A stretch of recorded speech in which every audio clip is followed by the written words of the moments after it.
Om.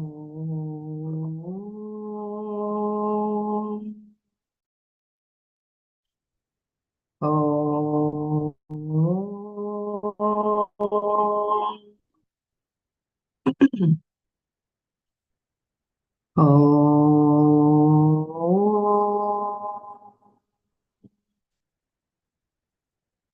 गुरुर्ब्रह्मा गुरुर्विष्णुः गुरुर्देवो महेश्वरः गुरुः साक्षात् परब्रह्म तस्मै श्री गुरवे नमः अखण्डमण्डलाकारं व्याप्तं येन चराचरं तत्पदं दर्शितं येन तस्मै श्री गुरवे नमः श्रुतिस्मृतिपुराणानाम् आलयं करुणालयं नमामि भगवत्पादं शङ्करं लोकशङ्करम् ॐ सहनाववतु सहनौ भुनक्तु सह वीर्यं करवावहै तेजस्विनावधीतमस्तु मा विद्विषावहै ॐ शान्ति शान्ति शान्तिः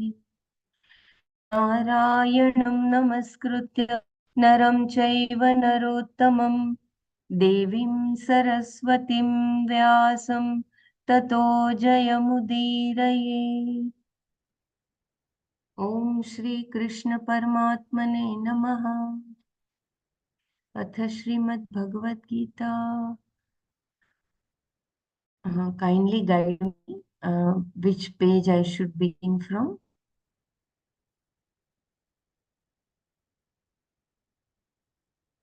Shankara negates their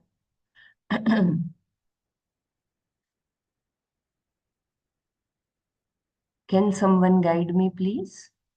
Which page yesterday? I did not get time to go through the whole session yesterday. I think we need to start from page 455.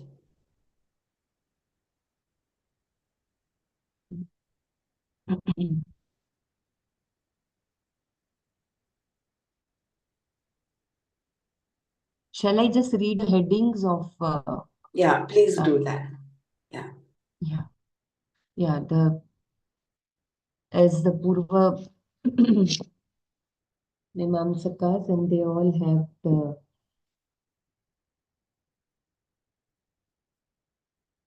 understanding that it is due to the Gauna, the Gauna Pratyaya.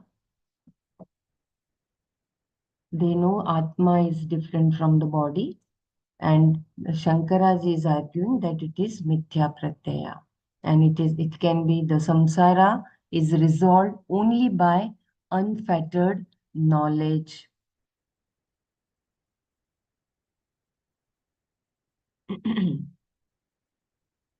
Because identification with the body is due to avidya. When avidya is gone, there is no more janma. So ignorance is the only cause for the birth and death cycle. It is not possible to know the Atma and yet have an identification with the body.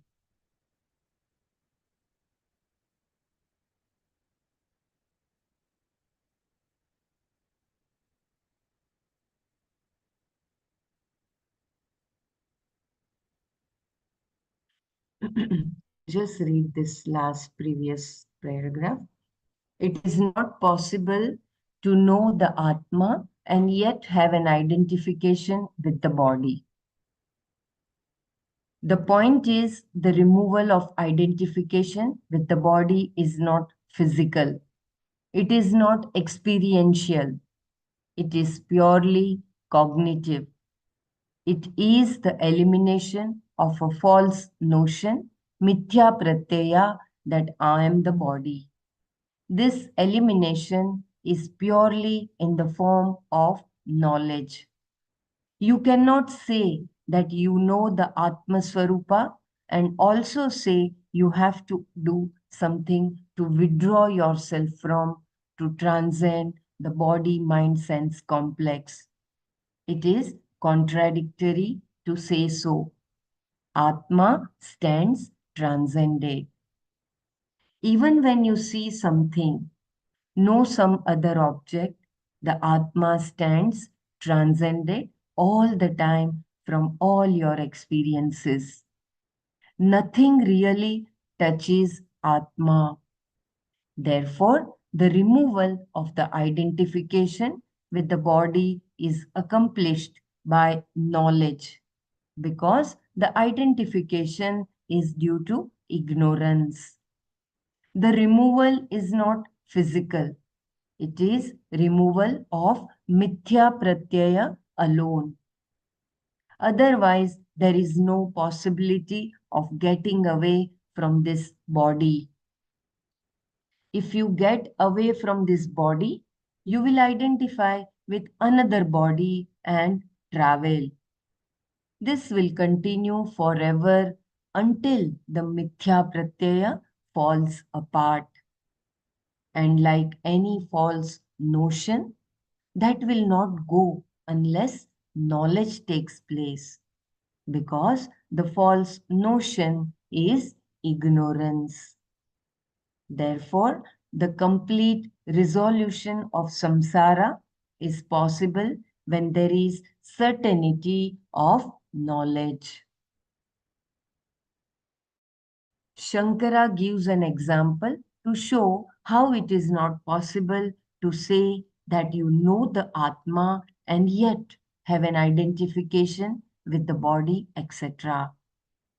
Knowing that one is other than the cows and that the cows are other than oneself, no one has an I notion in those cows. If two objects are clearly understood as different, one does not take one for the other. No one considers that the cow is himself except in a figurative gauna sense. Even if you say the cow is my life, it is gauna, not mithya, because you know that the cow is different from you. He gives another example to illustrate how, on the other hand, even though two things are different, one can be taken for the other. Not knowing one, not knowing one can have knowledge of a person in a tree stump. So too, due to lack of discrimination, one can have the notion that the body mind sense complex is I. Knowing the self, however, one cannot have this perception. Like knowing the stump, you cannot say it is a person. Any further, Shankara, I will just read the footnotes.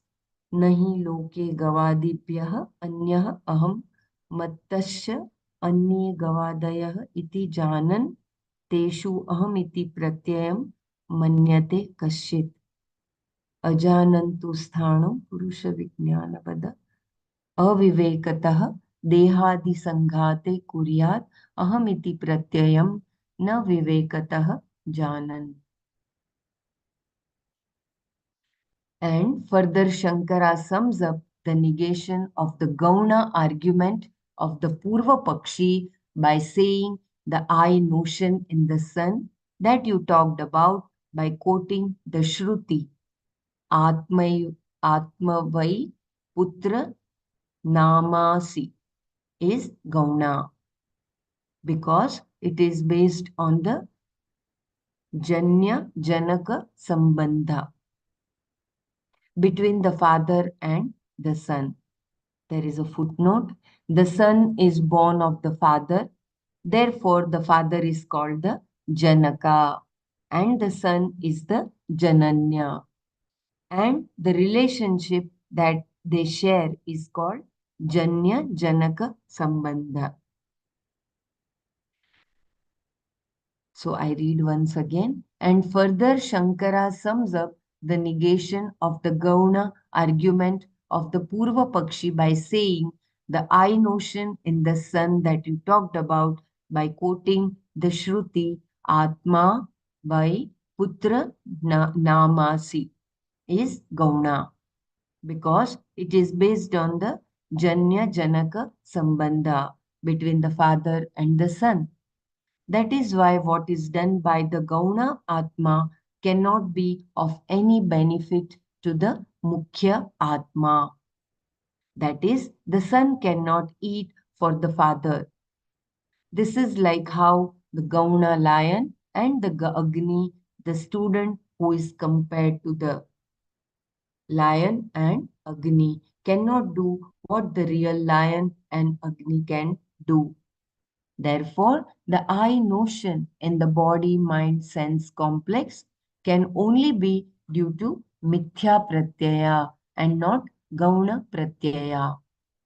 That is why you cannot say, I know I am Sat Chit Ananda, but still I feel that the body is myself.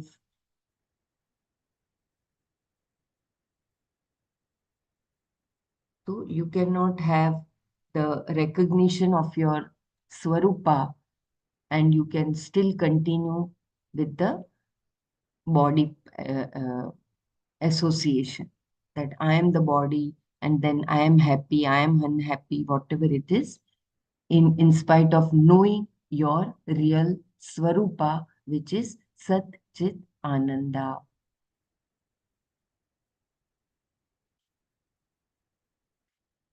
Yeah, shall I go for ahead? Anyone wants to share or wants me to repeat?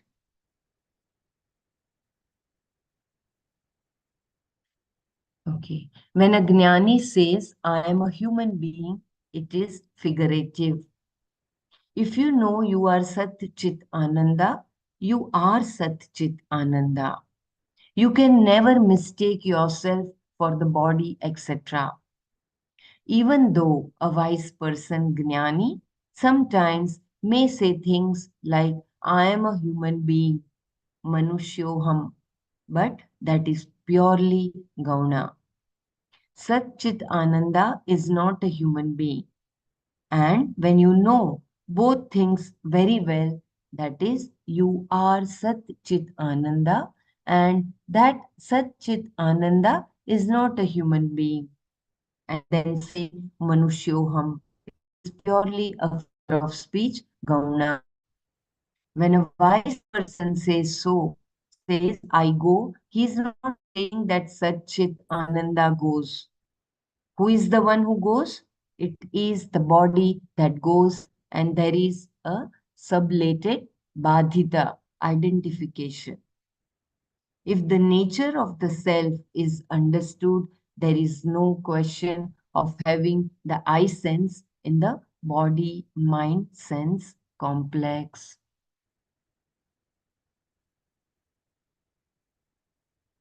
So once the Swarupa is recognized, it is like you don't need any proof to prove your existence. Once you have recognized that you are that Satchit Ananda, there is no ignorance about your identification with the physical body mind sense complex.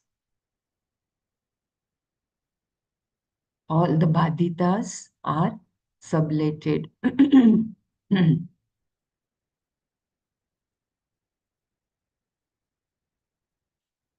Another argument by the Purva Mimamsaka Atma has kartritva, otherwise Shruti cannot have praman, pramanya, pramanya, kshamyata. Atma has kartritva, otherwise Shruti cannot have pramanya. Another objection is raised here by the Purva Mimamsaka. The Shruti enjoins certain things. If you have a desire to go to heaven, you are enjoined to perform the Jyotishtoma ritual. Jyotishtomena yajeta Swarga Kamaha. Here, the Shruti has the status of being a means of knowledge, pramana, because there is no other way of knowing about adrishta, things that cannot be seen. Its status as a pramana is also dependent upon their being an agent, karta, who can be enjoined to act. If Atma is not a karta, the Shruti will not have any status as a means of knowledge at all. If it is not a pramana in general, it cannot be pramana for Atma Jnana too.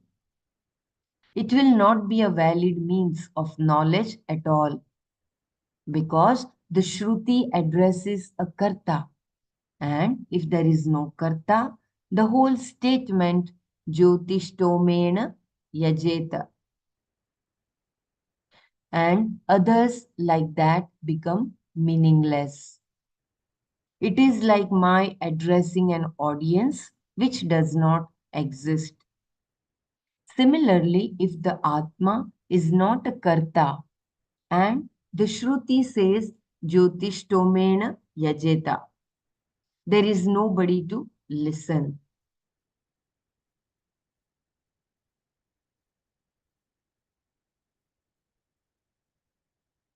It is a yaga that is prescribed by the Shruti for the result of gaining Swarga.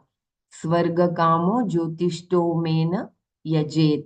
The one who is desirous of Swarga should perform the Jyotishtoma. It is from Apastamba Shrauta Sutra.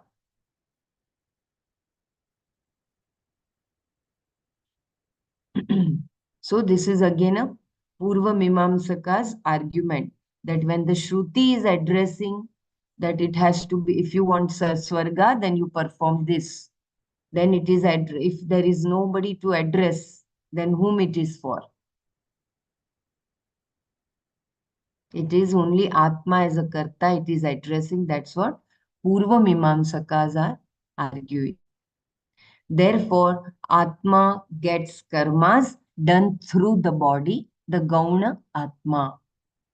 This is again in continuation with the Purva Mimamsaka's argument. The injunction cannot be for the body because it is not the self. It is anatma, it is inert and cannot listen to that or perform any action. Therefore, the sentence of the Shruti is directly addressed to the Atma, which is the Karta. Otherwise, its status as a pramana is not valid. And again, Atma itself does not do an action. It gets the action done through the instruments of action, which are what we call the body mind sense complex.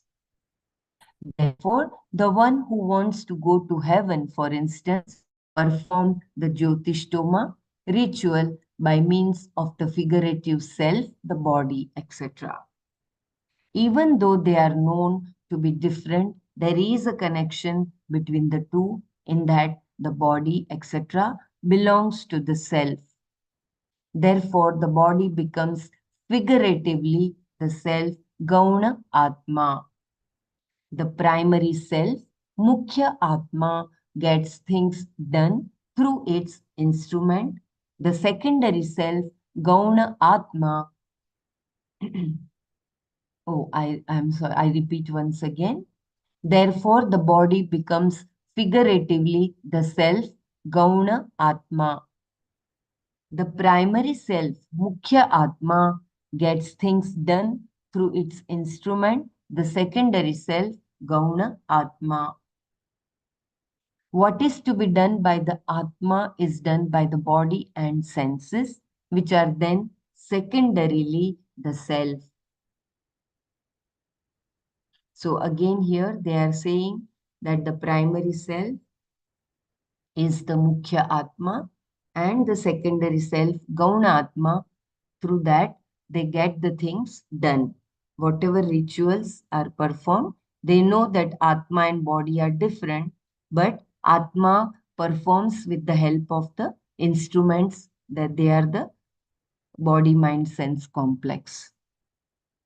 So Atma is Karta, and it is like they are comparing as Gauna Atma and Mukhya Atma.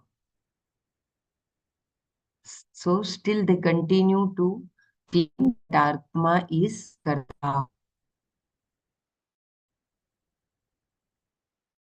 Vedanti's refutation, body, etc., are not the figurative self, but are erroneously considered as self. Vedanti. Shankara rejects this argument briefly here to reconsider it later. I repeat, there is a breaking of voice. Shankara rejects this argument briefly here to reconsider it later. The body, mind, and senses are not figuratively the self because they are all created by ignorance, avidya, the न अविद्याकृतात्मकत्वात् तेषां न गौण आत्मनो देहेन्द्रियादयः. That is from this Bhashya.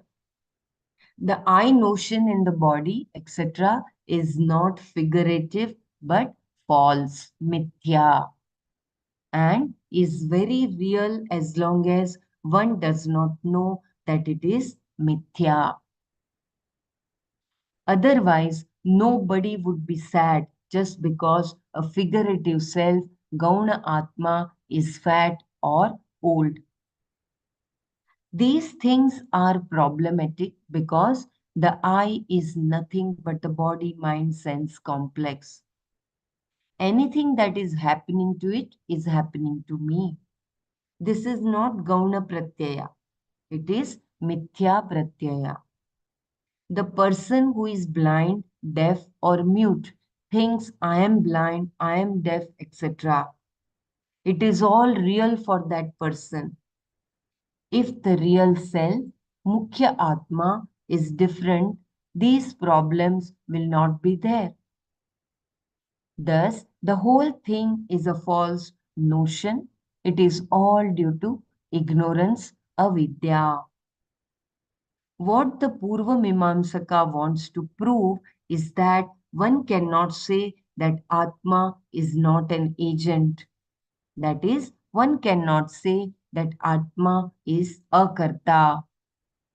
If it is a karta, he argues the Shruti will not be a valid means of knowledge, a pramana, for it addresses an agent karta. In order to make the Shruti a pramana, you have to look upon yourself as an agent of the actions enjoined by it. Shankara refutes this argument as follows.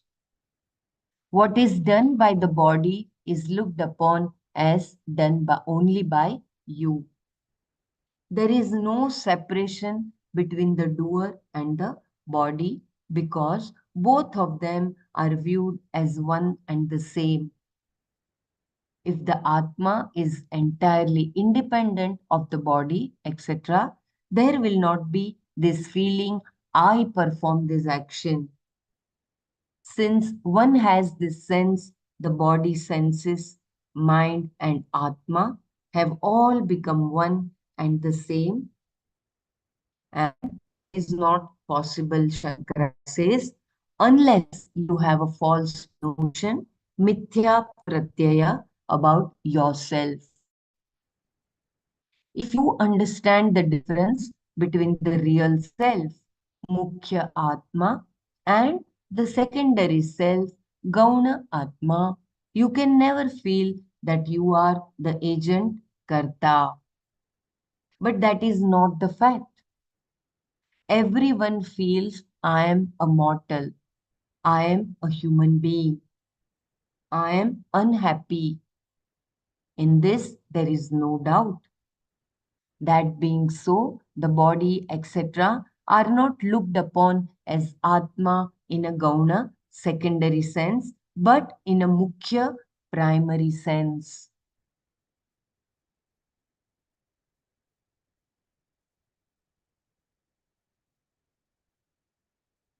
The involvement of Atma with the body is only because of ignorance.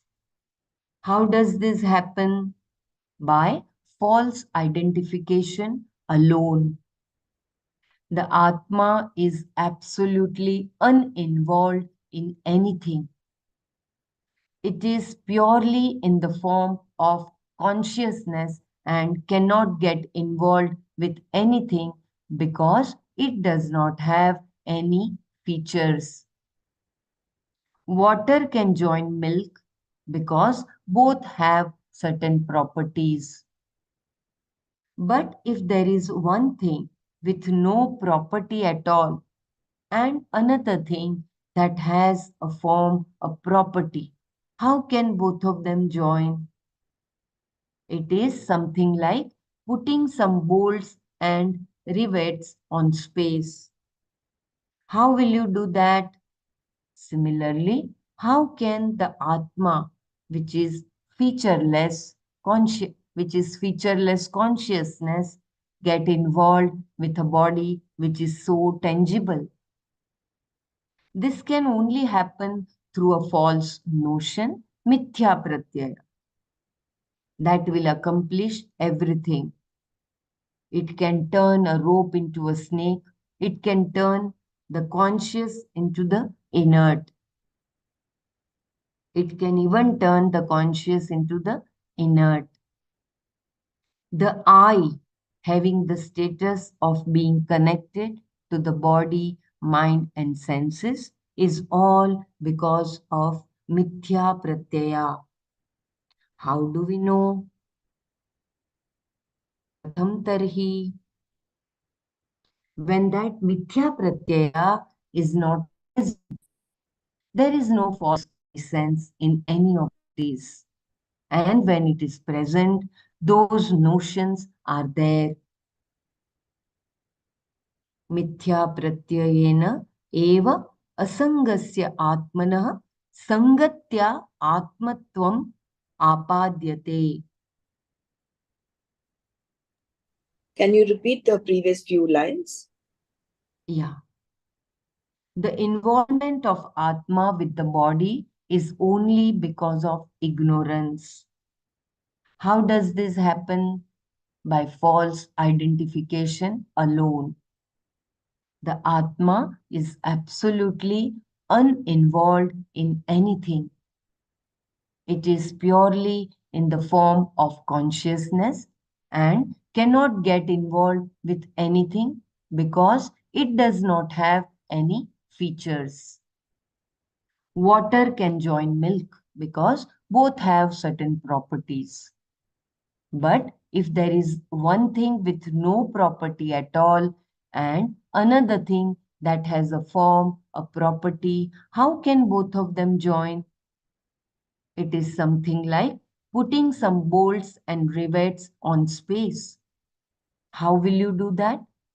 Similarly, how can the Atma, which is featureless consciousness, get involved with a body which is so tangible? This can only happen through a false notion, mithya pratyaya. That will accomplish everything. It can turn a rope into a snake.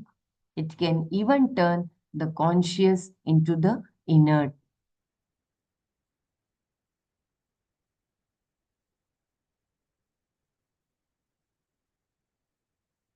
The I having the status of being connected to the body, mind, and senses is all because of mithya pratyaya. How do we know?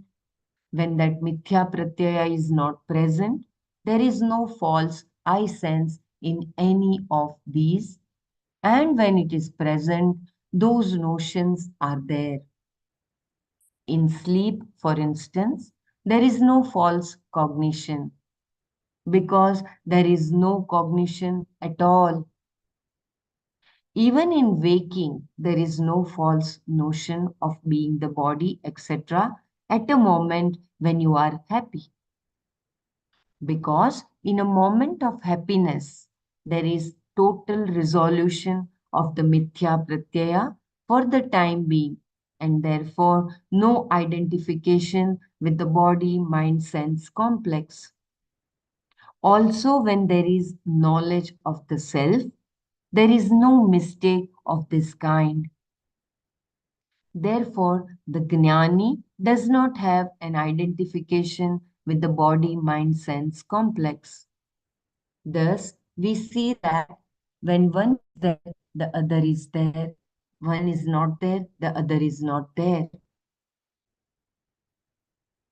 Therefore, the presence of one accounts for the presence of the other. When there is a false notion, mithya pratyaya of Atma, the Atma is identified with the body, mind, sense complex. I repeat, there is a breaking of voice.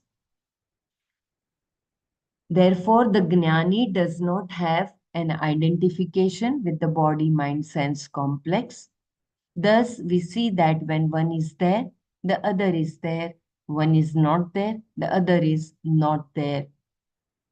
Therefore, the presence of one accounts for the presence of the other. When there is a false notion, mithya pratyaya of Atma, the Atma is identified with the body mind sense complex. And when there is no mithya pratyaya, Atma is not identified with the body mind sense complex. Shankara explains it further. When there is ignorance, those who have no discrimination are seen to have the I sense in the body mind sense complex. It is experienced as notions such as I am tall, I am fair. Under the spell of ignorance, naturally, there is lack of discrimination. For those who have discrimination, however, this problem of false identification with the body is not there because they have the knowledge I am distinct from the body, mind, etc.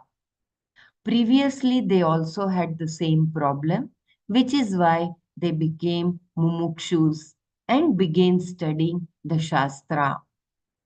After the study, the I sense will not be there as it was before. Though it may be there, it is not as before because it is negated, badhita. If the self is already known and still there is an I sense in the body, mind, etc., that is an entirely different thing. The Atma cannot be taken as the body mind sense complex any longer. Therefore, a figurative I sense, a Gauna Pratyaya, is possible. Because both are known, the Gnani can say without any error, I am putting on weight. He means only that the physical body is gaining weight. It is distinctly seen by him, and the fact that Atma is Satchit Ananda is also very clear to him. Therefore, when the Gnani says that he is getting fat, he means only that the body is getting fat, nothing else. His I sense is not in the body, mind, etc. Therefore, we can say that when this false notion is not there, the body mind sense complex is not taken for the Atma. That identification is created by a false notion. It is not figurative, gauna.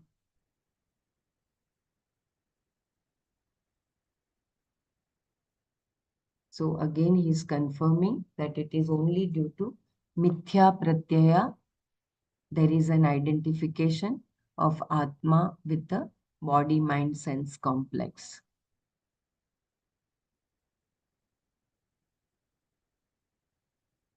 Should we do Manana? Kindly let me know. This knowledge, when the sense of I is gone,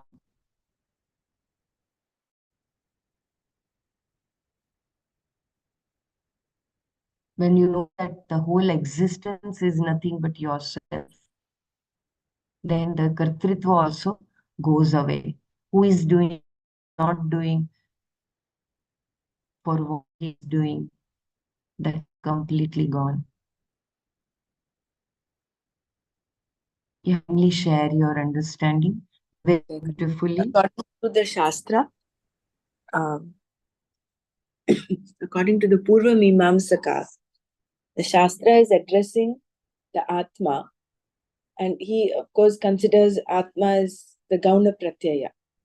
So there is the body that is doing the Agnishtoma, but then the main Atma, the primary Atma, is the one that the Shastra is addressing, the Mukhya Atma. He says, otherwise the Shastra will lose its Pramanya. As in, when that Jyotishtoma Yajet, in order to gain heaven. So the body, the main Atma, Mukhya, primary Atma, is the Karta. And the body, mind, sense complex is just the Gauna Pratyaya. It's the secondary self, which does the actions. And who reaps the benefit is the Mukhya Atma. So the primary Atma is the one that goes to heaven. And for the Purva Pakshi, Atma is a Karta. Hariom, Hariom, Dr. Brahma.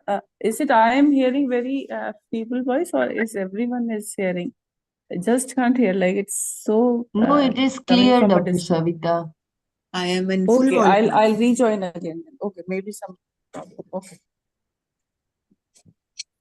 So for him, the Atma is Karta, is a doer for the Purva Mimamsaka. Whereas Shankara says, this cannot be, because if it's a Gauna Pratyaya, just like how that Janaka Janya Sambandha is there, that is, from the father the son is born. Whatever is happening to the son is not happening to the father. If the son eats, it does not say, it does not reflect on the father, saying the father is also eaten. So it is different. So it cannot be Gauna Pratyaya. It is only a false notion that the body is superimposed upon the Atma is superimposed upon the body, mind, sense complex. Because if whatever is happening to the body is happening to me. It says, I am unhappy, I am sad, or I am feeling the pain. Where is that pain coming? If it is Gauna Pratyaya, that means if it is like the father-son analogy, if it's Gauna Pratyaya, something that's happening to the son, the father should not be affected. As in, if the son is eating, it doesn't mean the father is eaten. So that gets ruled out. And therefore, this completely is a false notion. And therefore, it is only through this certainty of knowledge that you can remove this mithya pratyaya. Because Atma is akarta.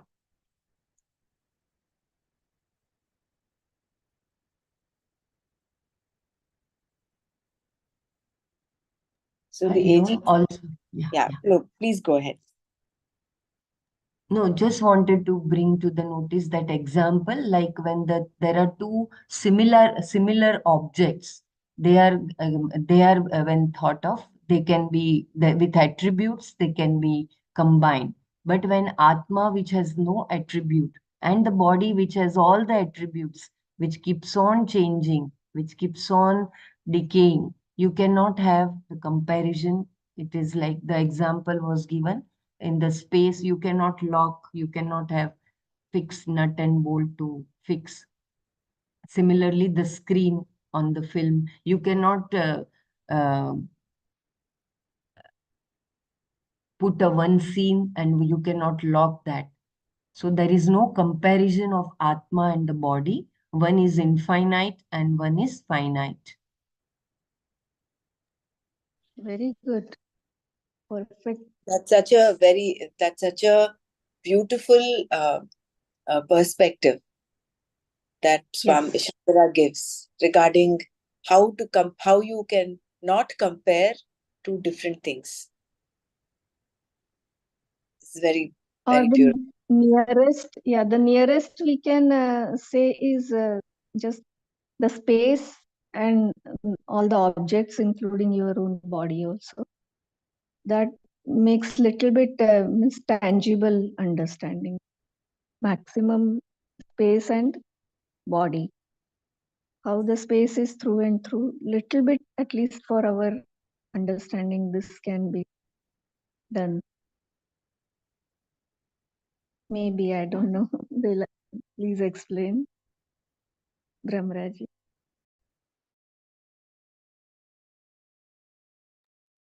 Now here the argument is because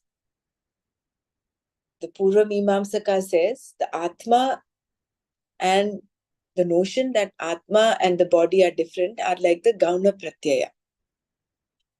He understands that Atma is different from the body, but he says it is this difference is only like a Gauna Pratyaya. It is like going back some paragraphs before. If I do 60 miles, it is not that I have done 60 miles. The car has done 60 miles. So I know there is a difference. The car is likened to the body, and I am the Mukhya Atma. And the body, mind, sense complex is the secondary Atma. So he says this distinction between Atma and body is a figurative speech. It's a figurative expression. The whole argument that Shankara is bringing about is to say that this is not figurative. It is only a mithya pratyaya. Because he gives the example of that Devadatta is a lion. So whatever the lion does, Devadatta does not do. So how can you say it is figurative?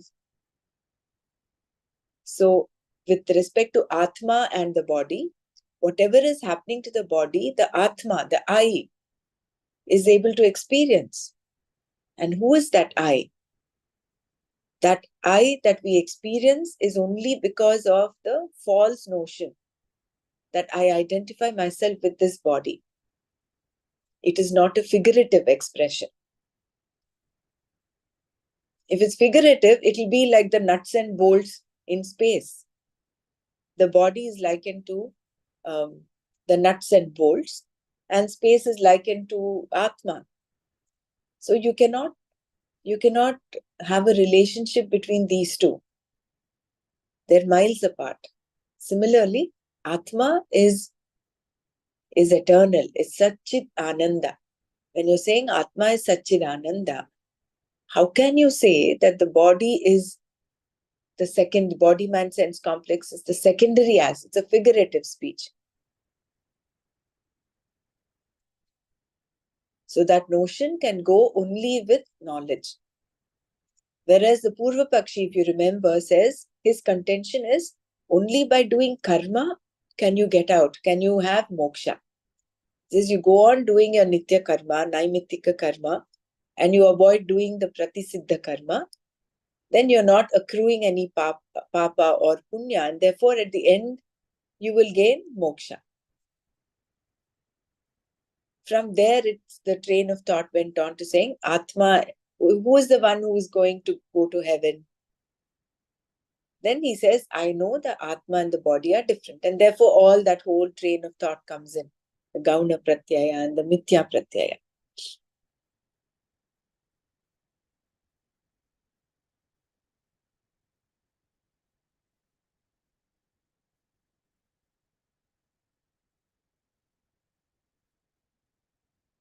And then Shankara says the Shastra addresses only the Ajnani. And he's very clear. So, I mean, he's not left any stone any shade of doubt to be there. Whereas the Purva Pakshi says the Shastra will lose its Pramanya if you say Atma is not the Karta.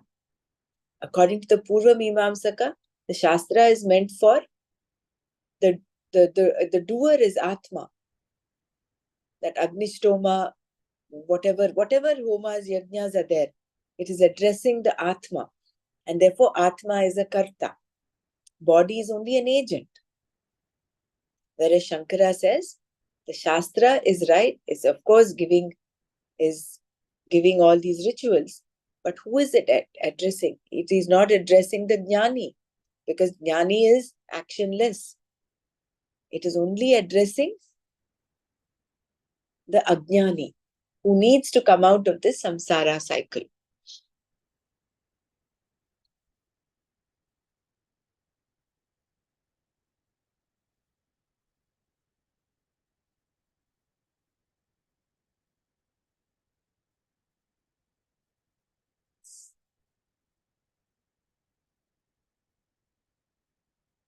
The last paragraph was a little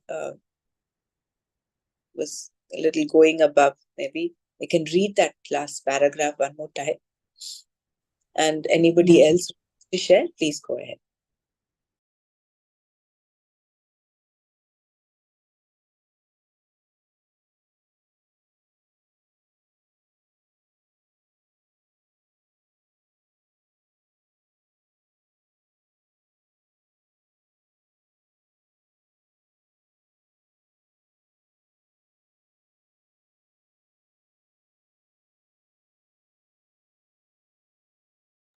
Yeah, so that is for Gnani, there is no confusion. He knows that whatever the whole Srishti is there, it is nothing but his own self. So even if he says that I am gaining weight, he doesn't mean that his Atma is fat, becoming fat. He knows that it is only his body which is gaining weight. So I read once again the last paragraph. So for him, for the Gnani, it is the clarity is there. So even though he does all the actions, he knows that it is only his body which is doing. That is why it is when he goes to the, when there is a death, then it is called Videha Mukti. That Jivan Mukti is already there since he has attained that oneness with the whole creation, with the whole existence. But after the death, he is called Videha Mukta. So I repeat once again the last two paragraphs. Under the spell of ignorance, naturally there is lack of discrimination. For those who have discrimination, however, this problem of false identification with the body is not there because they have the knowledge I am distinct from the body, mind, etc. Previously, they also had the same problem, which is why they became mumukshus and began studying the Shastra. After the study, the I sense will not be there as it was before. Though it may be there, it is not as before because it is negated, badhita. If the self is already known and still there is an I sense in the body, mind, etc., that is an entirely different thing. The Atma cannot be taken as the body, mind, sense complex any longer. There, a figurative I sense, a Gauna Pratyaya is possible because both are known. The Gnani can say without any error, I am putting on weight. He means only that the physical body is gaining weight. It is distinctly seen by him, and the fact that Atma is Sat Chit Ananda is also very clear to him. Therefore, when the Gnani says that he is getting fat, he means only that The body is getting fat, nothing else. His I sense is not in the body, mind, etc. Therefore, we can say that when this false notion is not there, the body mind sense complex is not taken for the Atma. That identification is created by a false notion. It is not figurative, gauna. It reminds me a very beautiful example of Sri Ramakrishna when he was in the last stage of his cancer.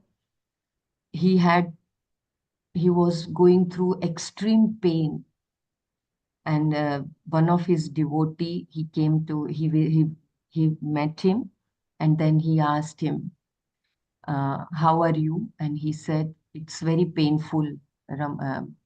Shri said, Bhagavan said, it's very painful. Uh, so devotee said, but I can see that you are still that joyful. So Sri Ramakrishna said, oh, you found out that rascal. So he said that, yes, I am. It is body only which is going through the pain, but I am from within, I am still that same joyful.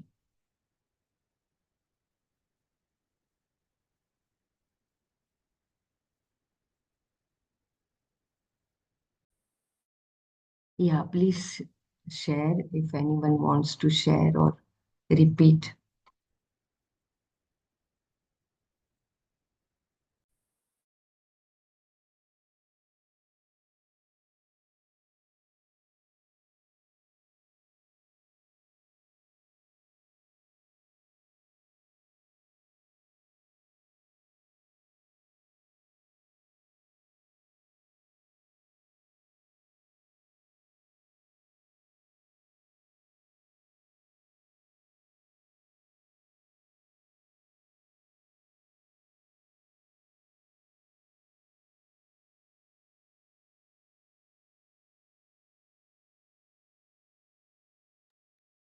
So once the person realizes he becomes a jnani, then it can be a gauna pratyaya. Whatever is happening to the body is not happening to him, is not happening to the Atma. But till such time, this discrimination is not there, this viveka and the jnana nishta is not there, it is only a mithya pratyaya. After realization, it becomes a gauna pratyaya. So to begin with, it is mithya. With knowledge, once that is gone, then whatever is happening to the body is not happening to him. Like whatever is happening to the son is not happening to the father.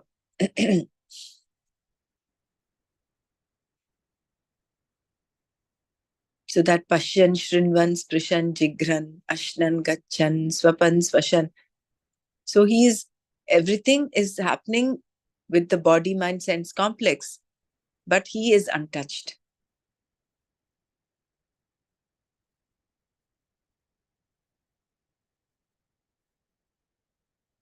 Whereas the Purva Pakshi says to begin with, there is Gauna Pratyaya. And he goes on. And then, therefore, there's no getting out of the cycle of birth and death.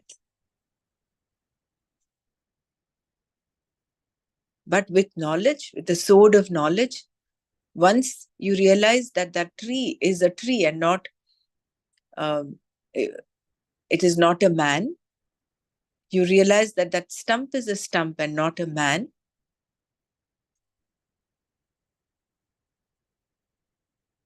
that is liberating.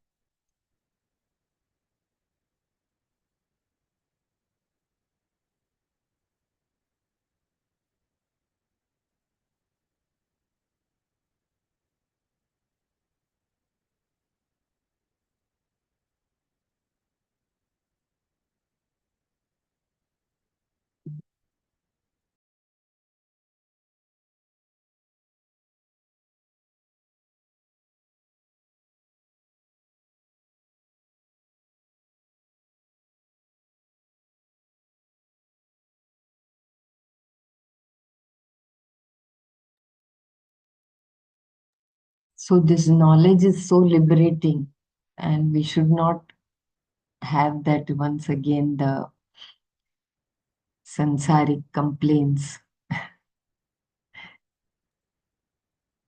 And this is also true, isn't it? When the person realizes that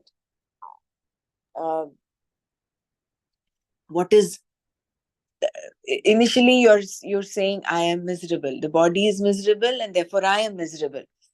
But somewhere he realizes this discrimination comes, then he becomes a mumukshu. And once he becomes a mumukshu and approaches the shastra and starts learning and studying, then his I sense becomes lesser and lesser. That there is no longer that strong identification with the body mind sense complex. And isn't that what all of us are also experiencing? Somewhere that little dilution of that I sense, although it is not gone completely. But there is that little separation from, you understand that mano buddhya hankara chittani naham. So what is happening in the body mind is not happening to me. So there is that witness consciousness is getting stronger and stronger. So that is the effect of discrimination, of studying the shastra and understanding it.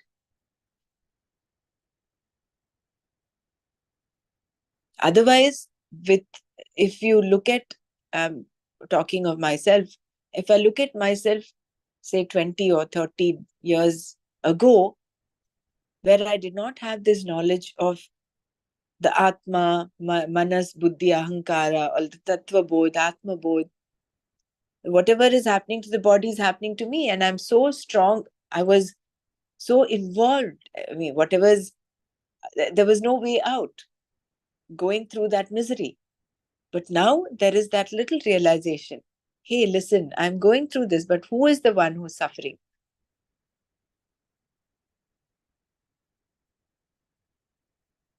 So there is that disconnect between, you're able to look at the body look at the mind as something separate from the I, the one that is not untouched. This again, only as a concept, it's only like jnana. It has not become vijnana. But there is that little dilution happening, little by little, which is what Swamiji mentioned. When he becomes a mumukshu and starts studying, pursuing this knowledge, his I sense was different from what it was before. And that is the certainty and that is the guarantee that Krishna gives us. He says, once on this path, there is no doubt that you will not be liberated.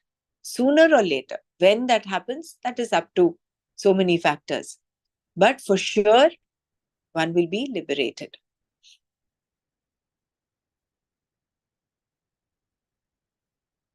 It does not mean we just sit quiet and be passive. No. The Shastra Manana, Shravana, Manana, Nididhyasana has to continue nirantar till we attain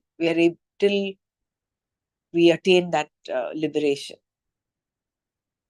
Till that mithya pratyaya is gone completely.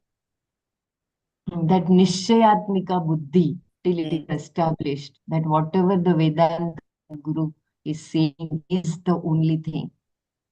Right.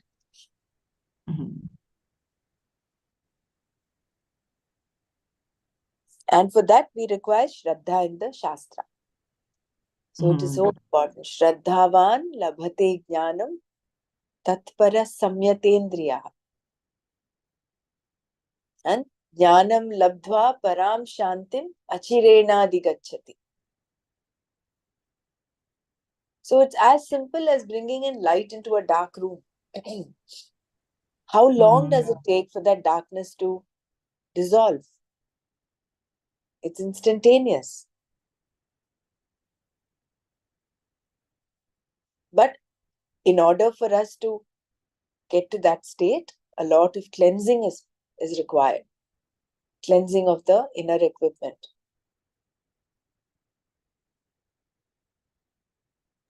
Mainly Yeah, it is. identifying with the body, that I am the body. That has to go. That is the main ego. See, we see the world as others, okay? This is, that is, we see. But we don't see this body also that, not involved in the world. Actually, this body also is involved in the world. So we don't feel this body as other. We feel all the things, object, everything is other than me. And we don't feel this body is not the other. That also is a part of world. So that jnana has to come. That is the most identification of the body has to go. That is the biggest hurdle we have, and it will come when we start cleaning ourselves. It will slowly, as you said, it seeps in. It may, and we have this knowledge, and the shraddha of this knowledge is the most important. Shraddha only can make this, and with Guru's grace also is important. When we ask for grace, Shraddha is the basis, you see. Only if you have the Shraddha, then grace also automatically flows. Gurudev, I just was remembering what Swami Dayananda had mentioned with respect when we were doing the Nirvana Shatakam, the commentary he was giving. He was talking of Atma, Anatma, but then he went on to say when we identify ourselves with this body, mind, sense complex. He was giving the example of waking up a person, right? He says anywhere on the body, you touch the body and you can wake the person up. Is because he identifies himself throughout the skin, all through. I'm not able to get the actual distinction, the import of what he was wanting to mention there with respect to what we're studying now. Does anybody remember that? He said, in order to wake a person up, person X, anywhere in the body you touch him, you can wake him up. Yeah, I think I remember now. It was mentioned with respect to the omnipresence of the Atma. It is there everywhere. That is why wherever you do, whatever you do, it is, maybe this is not in Nirvana Shatkam, it was with respect to the 46th verse, 47th verse of the 18th chapter, which is Swakarmana tamabhyarcha siddhim vindati manavaha. So wherever you touch the person, a particular person, you're able to wake him up. Similarly, when you extrapolate this to the universe, Atma is all pervading. It is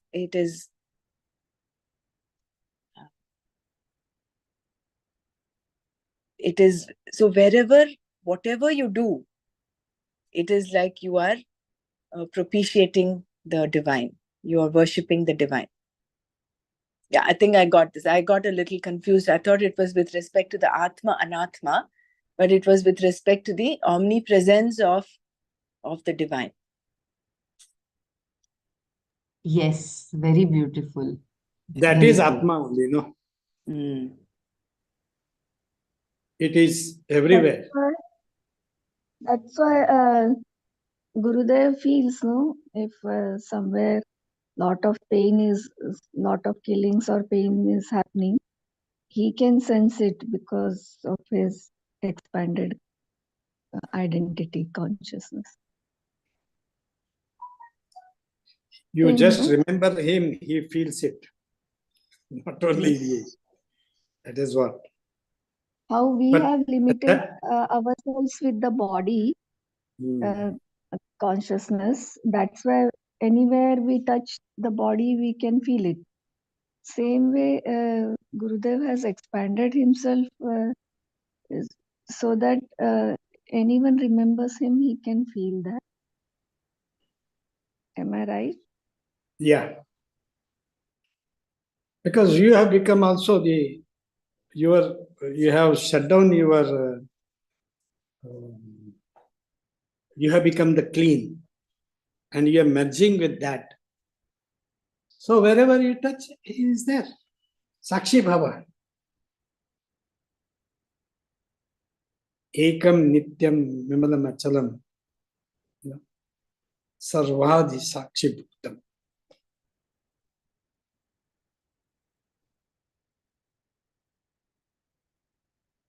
Bhavatitam. Triguna Sahitam. Sadguruntam.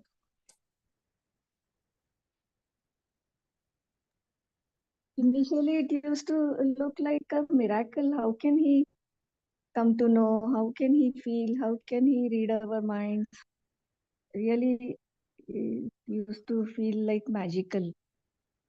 But with this knowledge and understanding, little bit at least intellectually, we can understand.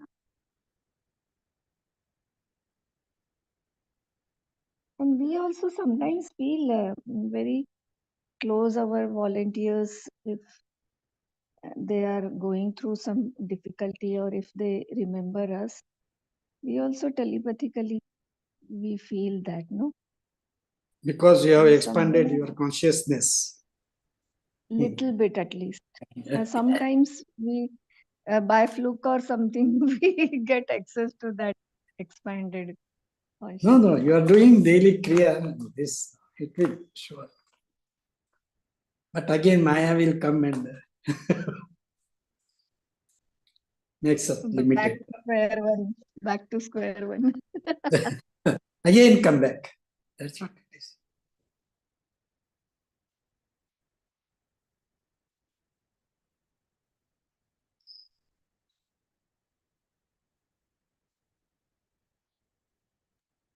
Yeah, I think I deviated the topic a little bit with this.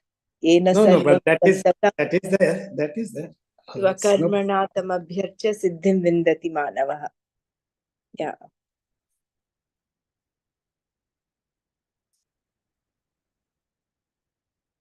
Are you able to read, Bela, or you need someone to Yeah, take yeah. over? Yeah, I can read Brahmaraja, Okay. no problem. Should we go Yeah. ahead then? Yeah, yeah. The involvement of Atma with the body is only because of ignorance. How does this happen? By false identification alone. The Atma is absolutely uninvolved in anything. It is purely in the form of consciousness and cannot get involved with anything because it does not have any features. Water can join milk because both have certain properties. But if there is one thing with no property at all and another thing that has a form, a property, how can both of them join? It is something like putting some bolts and rivets on space. How will you do that? Similarly, how can the Atma, which is featureless consciousness, get involved with a body which is so tangible? This can only happen through a false notion, mithya pratyaya. That will accomplish everything. It can turn a rope into a snake. It can even turn the conscious into the inert. The I having the status of being connected to the body, mind, and senses is all because of mithya pratyaya. How do we know? When that mithya pratyaya is not present, there is no false I sense in any of these. And when it is present, those notions are there. In sleep, for instance, there is no false cognition because there is no cognition at all. Even in waking, there is no false notion of being the body, etc., at a moment when you are happy. Because in a moment of happiness, there is total resolution of the mithya pratyaya for the time being, and therefore no identification with the body mind sense complex. Also, when there is knowledge of the self, there is no mistake of this kind. Therefore, the Gnani does not have an identification with the body mind sense complex. Thus, we see that when one is there, the other is there. The one is not there, the other is not there. Therefore, the presence of one accounts for the presence of the other. When there is a false notion, mithya pratyaya of Atma, the Atma is identified with the body mind sense complex. And when there is no mithya pratyaya, Atma is not identified with the body mind sense complex. Shankara explains it further. When there is ignorance, those who have no discrimination are seen to have the I sense in the body mind sense complex. It is experienced as notions such as I am tall, I am fair. Under the spell of ignorance, naturally, there is lack of discrimination. For those who have discrimination, however, this problem of false identification with the body is not there because they have the knowledge I am distinct from the body, mind, etc.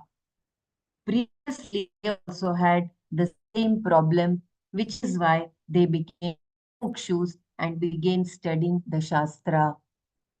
After the study, the I sense will not be there as it was before. Though it may be there, it is not as before because it is negated, badhita. If the self is already known and still there is an I sense in the body, mind, etc., that is an entirely different thing. The Atma cannot be taken as the body, mind, sense complex any longer. There, a figurative I sense, a gauna pratyaya, is possible. Because both are known, the Gnani can say without any error, I am putting on weight. He means only that the physical body is gaining weight.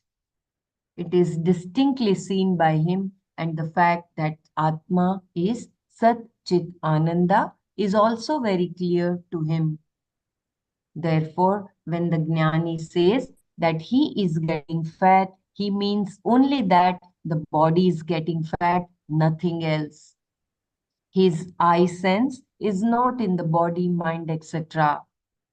Therefore, we can say that when this false notion is not there, the body, mind, sense complex is not taken for the Atma. That identification is created by a false notion. It is not figurative gauna.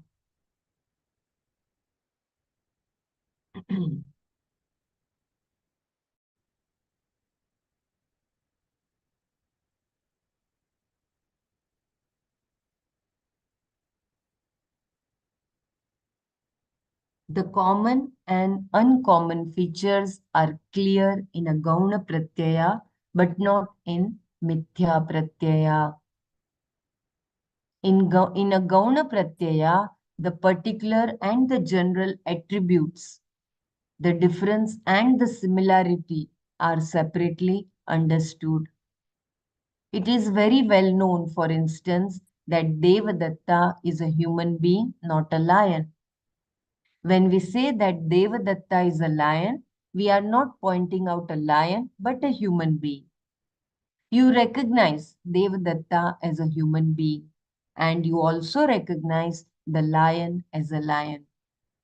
At the same time, there is a feature which is common to both, namely fierceness.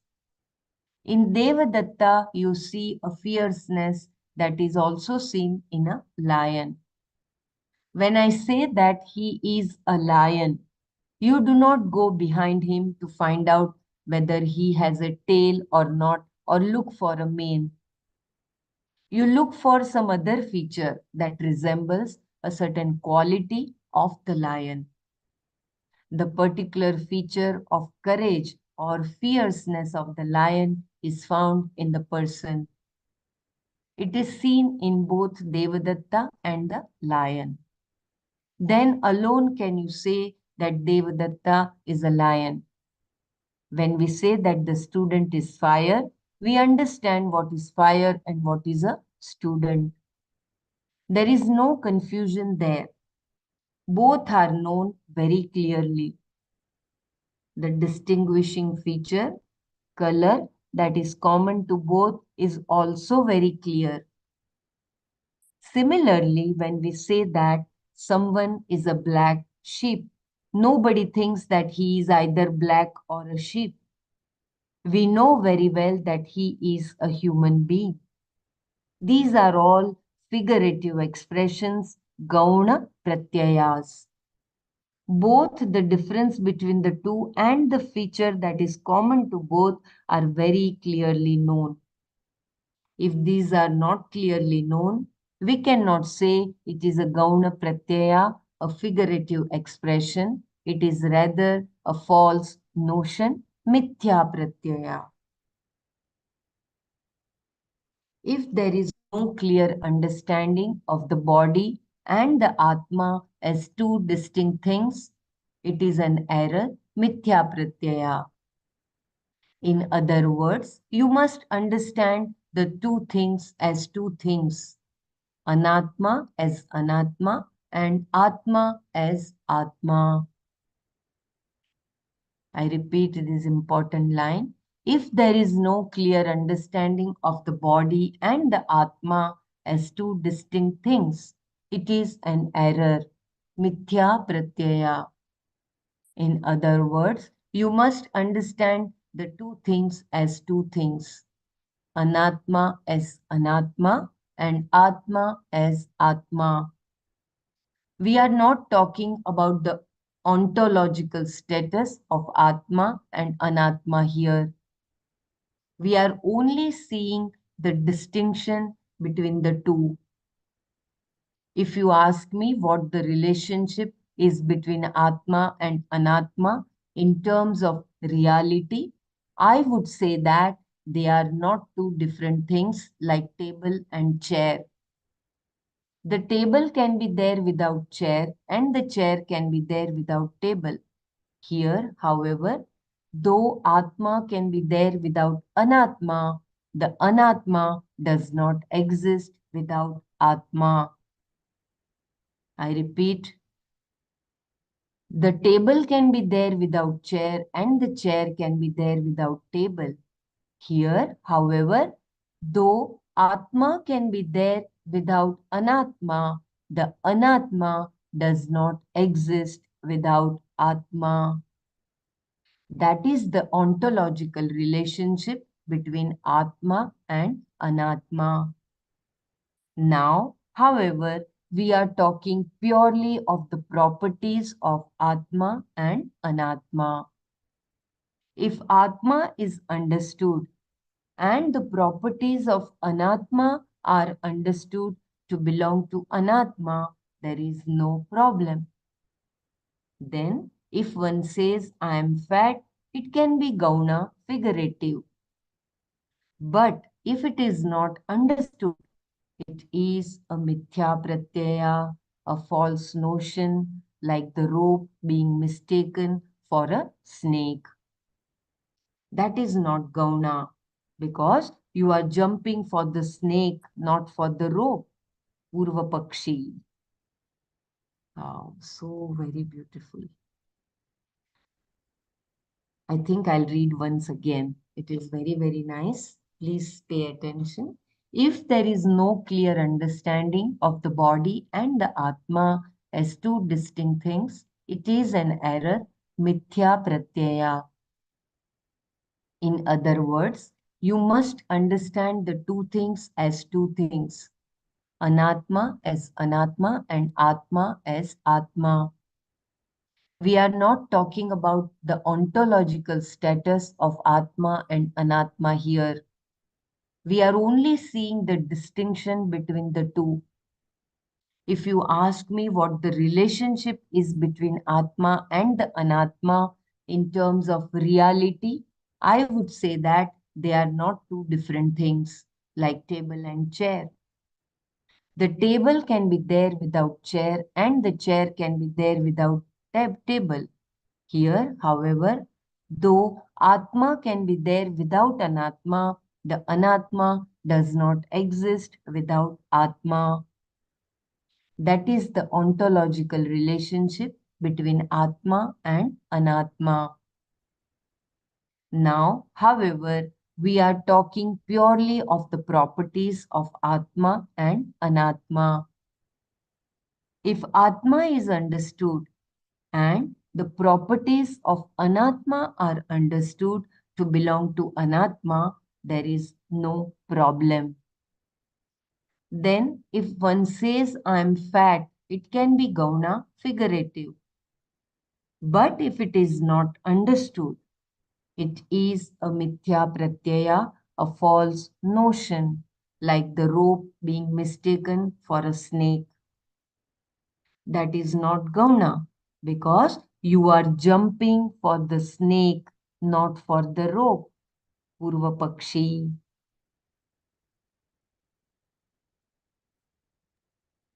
When did this Purva Pakshi come in?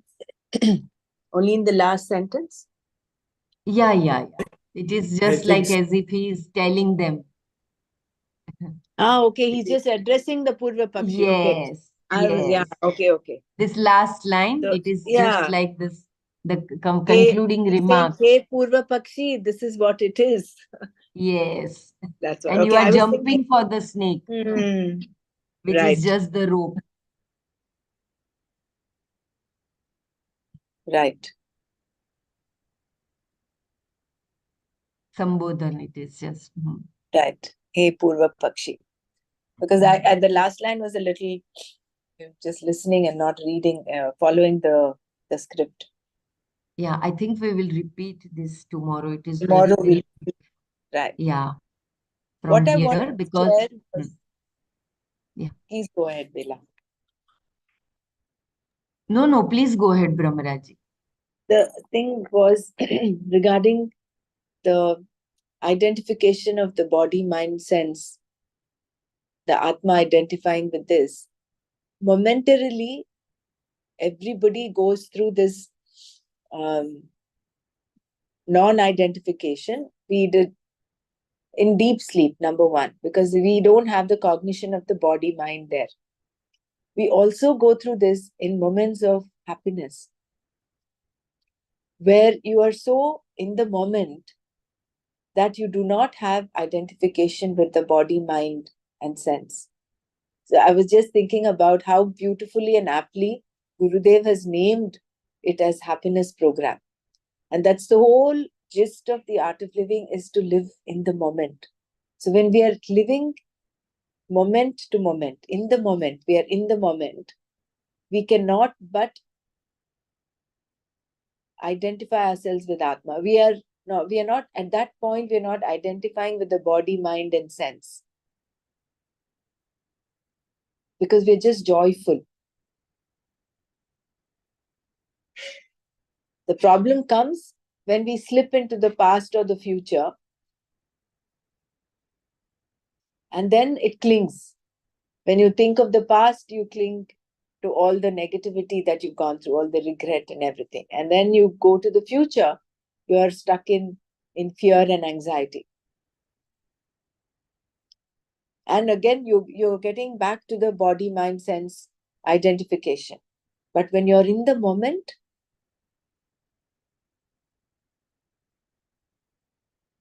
you're not affected by either of them, even this identification. That those few lines about happiness and and how we don't identify ourselves was very, very beautiful.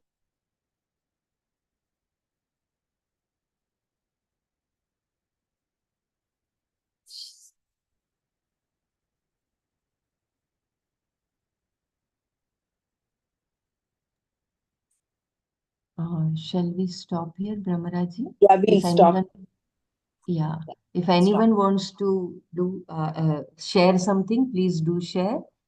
Or maybe we can do the reading once again and Manana tomorrow. I request everyone to share.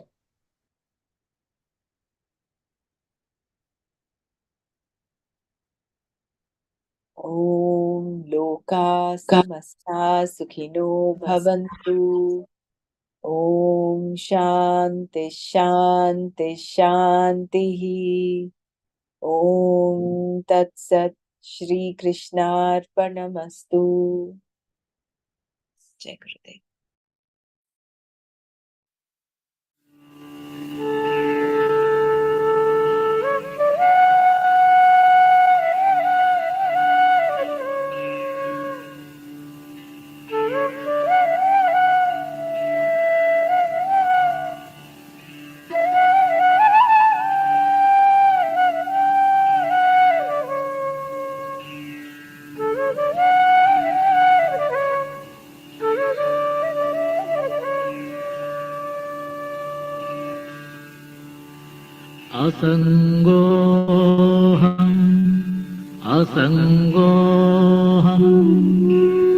असङ्गोऽहं पुनः पुनः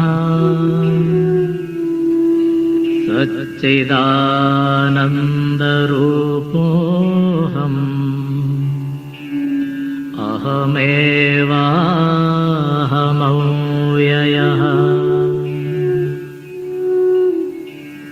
नित्यशुद्धविमुक्तोऽहम् निराकारोऽहमव्ययः भूमानन्दस्वरूपोऽहम् अहमेवाहमव्ययः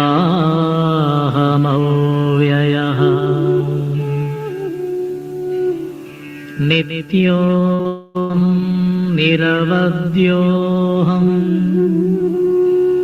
निराकारोऽहमच्युतः परमानन्दरूपोऽहम् अहमेवाहमव्ययः शुद्धचैतन्यरूपोऽहम् आत्मा रामोऽहमेव च अखण्डानन्दरूपोऽहम्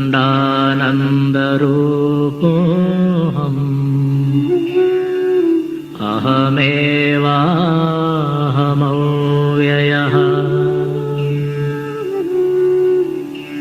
प्रत्यक्षितन्यरूपोऽहम् शान्तोऽहं प्रकृतेः परः शाश्वतानन्दरूपोऽहम् अहमेवाहमव्ययः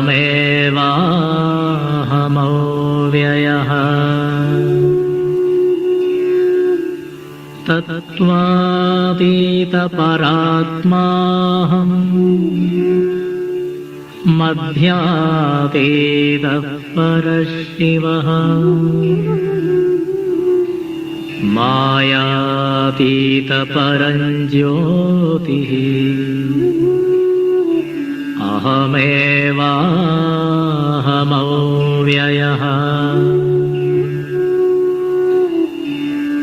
नानारूपव्यतीतोऽहम् चिदाकारोऽहमच्युतः सुखरूपस्वरूपोऽहम्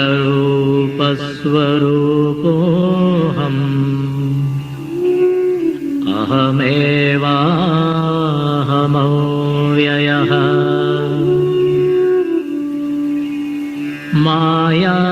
तत्कार्यदेहादि मम नास्त्येव सर्वदा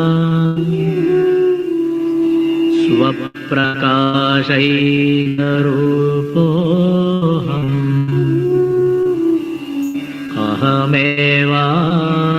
अहमेवाहमव्ययः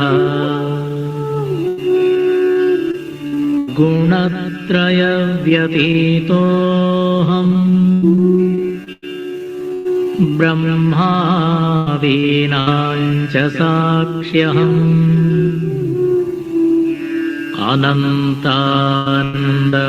अनन्तानन्दरूपोऽहम्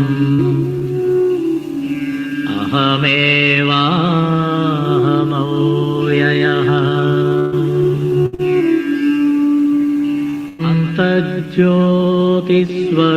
अन्तर्ज्योतिस्वरूपोऽहम्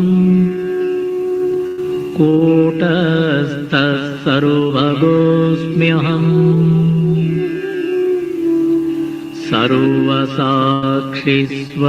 सर्वसाक्षिस्वरूपोऽहम् अहमेवाहमव्ययः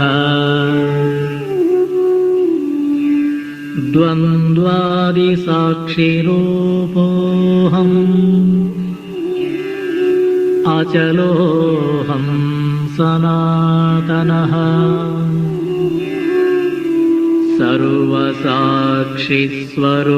सर्वसाक्षिस्वरूपोऽहम्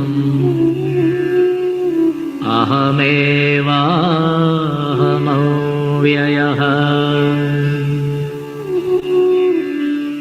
प्रज्ञानघन एवाहम् विज्ञानघन एव च अकर्ताहम् अभोक्ताहम्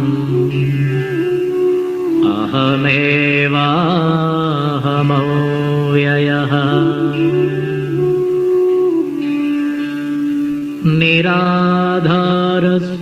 निराधारस्वरूपोऽहम् सर्वाधारोऽहमेव च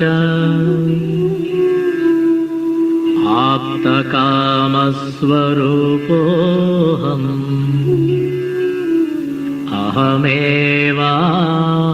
अहमेवाहमव्ययः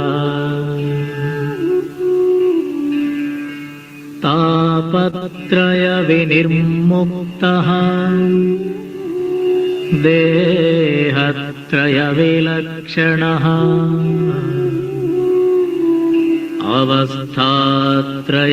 अवस्थात्रयसाक्ष्यस्मि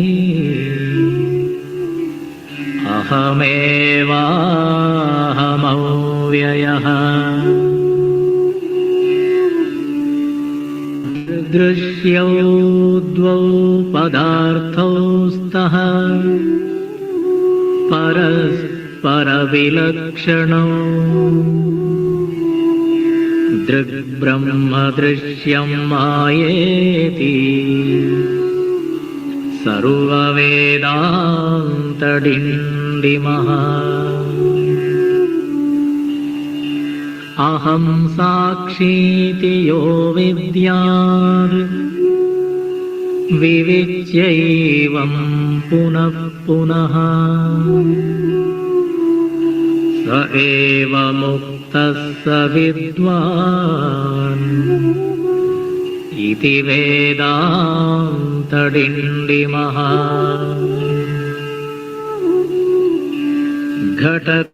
घटकुड्यादिकं सर्वं मृत्तिकामात्रमेव च तद्वद्ब्रह्म जगत्सर्वम्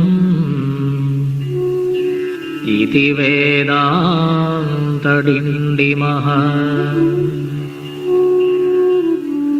ब्रह्म सत्यं जगन्मिथ्या जीवो ब्रह्मैव नापरः अनेन वेद्यं सच्छास्त्रम् इति वेदान्तडिण्डिमः